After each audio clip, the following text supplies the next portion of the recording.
આપણે માટલા ગુલ્ફી બનાવવાની છે.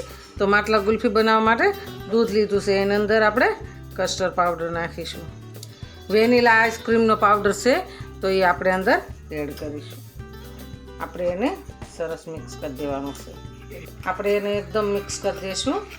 આપણે મિક્સ થઈ ગયું છે. છોકરા માટે આપણે માટલા ગુલ્ફી બનાવવાની છે.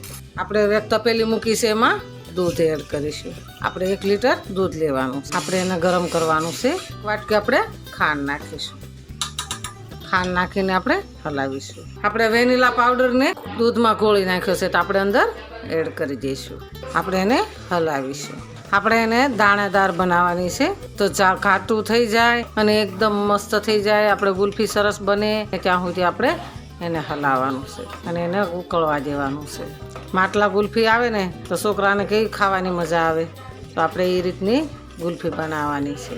આપણે એકદમ સરસ દૂધ ઉકળી ગયું છે અને ઘાટું થઈ ગયું છે તો આપણે આને નીચે ઉતારી લેવાનું. નીચે ઉતારીને હજી ઠંડુ થવા દેવાનું છે. આપણે 2 એલચી લેશું, એને આપણે લહોટી લેવાની છે. આપણે આની અંદર એડ કરી દઈશું. એટલે આપણે એને હલાવવાનું છે. આને ઠરવા મૂકવાની છે. આપણે એની અંદર કાજુ ને બદામ નાખીશું. કાજુ બદામને આપણે છીણી લેવાના છે. આપણે કાજુ બદામ અંદર એડ કરી દીધા છે. આપણે એને હલાવી દઈશું. આપણું ઠંડુ થઈ ગયું છે. હવે બનાવવાનું છે તો આપણે એની અંદર ભરી દઈશું. આપણે આ ભરી દીધું છે તો આપણે આના ઢાંકણા ઢાંકી દઈશું. આપણે ઢાંકણાને ઢાંકી દઈશું.